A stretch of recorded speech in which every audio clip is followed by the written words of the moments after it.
At 15 years old, I started a business, and by 16 years old, I had made $100,000.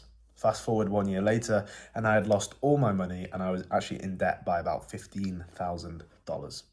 Fast forward another 2 years, and I was doing well for myself. I had a sales job, and I managed to make some lucky moves investing wise into crypto and stocks. And I'd managed to accumulate by just after my 20th birthday close to $400,000. It was about $360,000. 2 months later, I was phoning my parents, who were living in a different country, asking for money so that I could buy groceries that week.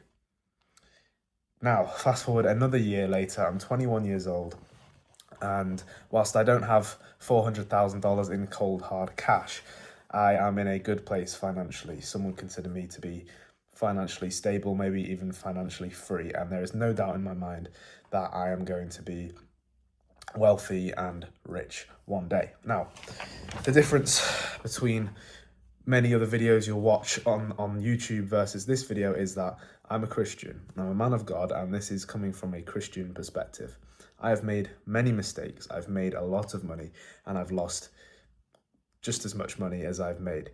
So I wanted to talk to you today about the lessons I've learned so that hopefully you don't have to make the same mistakes and you can just learn from my own mistakes. So before I talk about how we can actually make money and do it in a God-honoring way, I want to talk about first why we should make money and the common misconception around money in the Christian community. Well, the first misconception is that money is evil. Some people go around reciting a verse which says, money is the root of all evil. Well, this is not true. The verse actually says, love of money is the root of all evil. So it's not money itself which is the problem. It's the human relationship with the money that can cause us to stray away from God. So it's okay to have money. In fact, in a lot of ways, it's a really good thing to have money. We're told in the Bible that a man should provide for his household, for his wife and his family. We're also called to go out and be fishers of men, to serve the world and serve the community. What better at all than money so that we can build churches and communicate to non-believers? In fact, the way I'm speaking to you right now is through a expensive iPhone, which I wouldn't have been able to buy if I didn't have money. So without that money, I probably wouldn't be speaking to you right now. So money can be a great thing. In fact, it's a responsibility to work hard and earn money so that we can provide.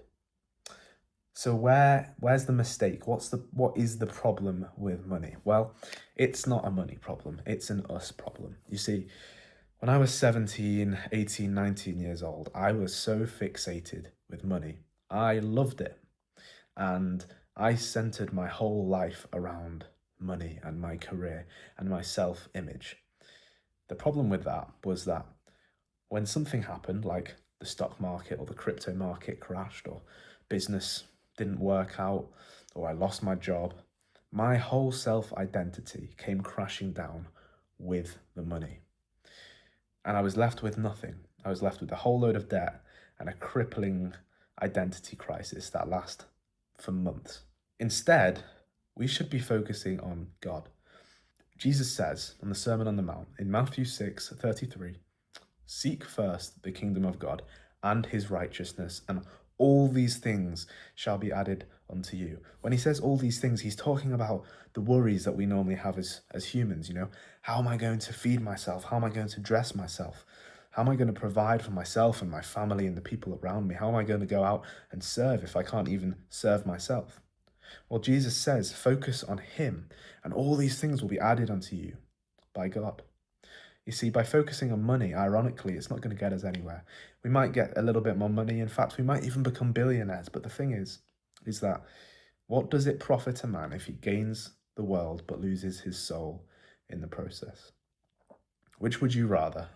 Would you rather have all the money in the world, the fastest cars, the most beautiful women, a jumbo private jet, and nice Rolexes? You could go to anywhere you want, but you've lost yourself. You've lost your soul.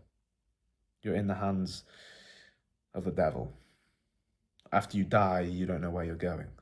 You don't serve other people, you serve yourself. Or would you rather be comforted in knowing that the creator of the universe loves you, made you, died for you, and you're going to live with him forever? I would rather the second one. And the good thing is, you can have the second one and you can also have the worldly richness, the worldly material wealth. But you can't have both if you focus on the money. So focus on God. Build a healthy relationship with God. Build a healthy relationship with those you love, with your community. Go out and serve. And then focus on building a healthy relationship with money that God gives you after that. We are called to be stewards of our finances. That means we're looking after it. We don't own it. Any money that God gives you is not yours. It's God's money. We are simply watching over it. It's a blessing to be given the responsibility to look after it. We have a responsibility, particularly men. If you're a man watching this, I'm talking to you now. We have a responsibility to protect and provide for our family. If you don't have a family yet, then one day you will have a family, God willing, to provide for. So you have a responsibility now to work hard, work your socks off, get your head down and focus on God.